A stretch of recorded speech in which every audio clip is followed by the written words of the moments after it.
প্রিয় ভাইয়েরা, আমি বলেছিলাম যে একদল খেয়ে গিয়েছে আর একদল খাওয়ার জন্য রেডি হয়ে আছে। তো কোনো দল এটা নিয়ে কোনো কথা বলল না। আপনারা এটাকে নিজের গায়ে যে মাখালেন, এটা ঠিক হয়নি। আর এই জাতীয় বার্তা যখন আমরা দেই, তখন যদি আপনি বলেন যে পারলে রাজনীতিতে আসেন, পারলে দল করে দেখান, এটা হইল? তো যশোরের প্রোগ্রামের এক ভিডিওর পেছনে আমাদের কিছু দিনী ভাইরা 6 বছর আগের এক অডিও ব্যাকগ্রাউন্ডে জুড়ে দিয়ে বিভ্রান্তি ছড়ানোর জন্য সোশ্যাল মিডিয়াতে ছড়িয়ে দিয়েছে। তো তাদের প্রতিও আমাদের কোনো রাগ নাই, ক্ষোভ নাই। তারা হয়তো দিনই তাকাদা থেকেই করেছে। বিশাল মাঠ, আমি তো বাংলাদেশের অলমোস্ট অধিকাংশ জেলায় গিয়েছি। এই এমসি কলেজের ময়দানের মতো মাঠ আমার চোখে আর পড়ে নাই বাংলাদেশ।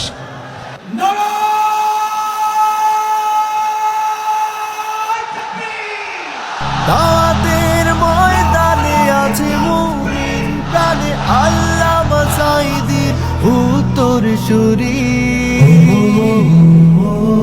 আজ হারি আজ হারি আজ হারি মিজানুর রহমান আজ হারি। সিলেটের আলিয়া মাদ্রাসার যে ময়দান, সেখানে দীর্ঘ 33 বছর 34 বছর সরাসরি কোরআন থেকে তাফসির করে আপনাদেরকে শুনিয়েছেন এই ভূখণ্ডের তাফসির জগতের কিংবদন্তি শহীদ মরহুম আল্লামা দেলোয়ার হোসেন সাঈদী রাহিমাহুল্লাহ। আমরা আমাদের আল্লামার জন্য দোয়া করি, আল্লাহ তাআলা মরহুম আল্লামা দেলোয়ার হোসেন সাঈদী রাহিমাহুল্লাহর জীবনের সকল খেদমাগুলোকে আল্লাহ তাআলা কবুল করে নিক। ওনার কবরটাকে আল্লাহ তাআলা কোরআনের নূর দিয়ে মোনাওয়ার করে দিক। আমি আরো সৌভাগ্যবান যে আমি অত্যন্ত নগণ্য ক্ষুদ্র একজন কোরআনের ছাত্র হয়ে কোরআন থেকে যা বুঝেছি, এই কথাগুলো যখন দেশ থেকে দেশান্তরে যেখানেই যাই শোনাবার জন্য লক্ষ লক্ষ দিনী ভাইরা সেখানে উপস্থিত হয়, আলহামদুলিল্লাহ। এবং যারা আসতে পারেন না, এরকম কোটি কোটি বনি আদম পরবর্তীতে সোশ্যাল মিডিয়ার কল্যাণে তারা কথাগুলো শোনেন, আলহামদুলিল্লাহ। আবার এমনও অনেক আছে যারা আমাদেরকে পছন্দ করেন না, তারাও ডায়েরি খাতা কলম নিয়ে, মোবাইল নিয়ে, ল্যাপটপ খুলে আমাদের আলোচনা শোনেন। আমি তাদেরকেও ভালোবাসি, কারণ আমার স্লোগান হচ্ছে হেরে যাবে ওদের হিংসা, ষড়যন্ত্র, জিতে যাবে আমাদের ভালোবাসা। যারা আমাদের বিরোধিতা করে, আমাদের ব্যাপারে ঘৃণা ছড়ায়, তাদের জন্য আমাদের বুক ভরা দরদ আর ভালোবাসা আছে না নাই? কারণ ভালোবাসা দিয়ে যা জয় করা যায়, কঠোরতা দিয়ে তা পারা যায় না। তো যারা বিরোধিতার জন্য আমাদের আলোচনা শোনেন, তাদেরকেও ওয়েলকাম। যারা আমাদের আলোচনা আউট অফ কনটেক্সট নিয়ে এক জায়গার মাথা আর এক জায়গার লেজ জুড়ে দেন, তাদেরকেও ওয়েলকাম। গত সপ্তাহে আপনারা জানেন খুলনা বিভাগের প্রোগ্রাম আমি দিয়েছিলাম যশোরে আদ্দিন ফাউন্ডেশনের উদ্যোগে। তো যশোরের প্রোগ্রামের এক ভিডিওর পেছনে আমাদের কিছু দিনী ভাইরা 6 বছর আগের এক অডিও ব্যাকগ্রাউন্ডে জুড়ে দিয়ে বিভ্রান্তি ছড়ানোর জন্য সোশ্যাল মিডিয়াতে ছড়িয়ে দিয়েছে।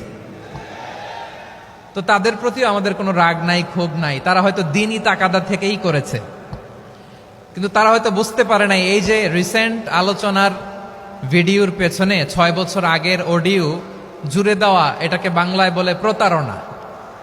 কি বলে? প্রতারণা, ধোঁকাবাজি। এখনকার আলোচনার ভিডিও আর ব্যাকগ্রাউন্ডে এডিট করে লাগিয়েছে 6 বছর আগের অডিও। এটারে প্রতারণা বলে, ধোঁকাবাজি বলে। আর বিশ্বনবী বলেন, মান গশানা ফালাইসা মিন্না, the person who deceives us he is not among us. যে আমাদেরকে ধোঁকা দেয়, সে আমাদের অন্তর্ভুক্ত নয়। তো বিশ্বনবীর এই হাদিস তারা মনে রাখে না। তো এই জন্য শুধু বিশ্বনবীর প্রতি সাল্লাল্লাহু আলাইহি ওয়াসাল্লামের প্রতি সেরেফ ভালোবাসা আপনাকে বাঁচাতে পারবে না যদি বিশ্বনবীর আদর্শ আপনি গ্রহণ না করেন।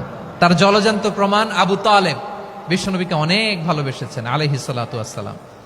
পলিটিক্যাল শেল্টার, ফিনান্সিয়াল শেল্টার, সব ধরনের শেল্টার তিনি দিয়েছেন, কিন্তু বিশ্বনবীর আদর্শ মানেন নাই। মুক্তি মিলবে? হ্যাঁ, আওয়াজ করে বলেন, আবু তালেবের কি মুক্তি মিলবে? তাহলে সেরেফ ভালোবাসা আপনাকে বাঁচাতে পারবে। ভালোবাসার পাশাপাশি বিশ্বনবীর আদর্শকে মেনে নেওয়ার দরকার আছে না নাই? তো যারা এই সমস্ত কাজ করেন আমাদের ভাইয়েরা, তাদের জন্য আল্লাহ তাআলার কাছে আমরা হেদায়েতের দোয়া করি।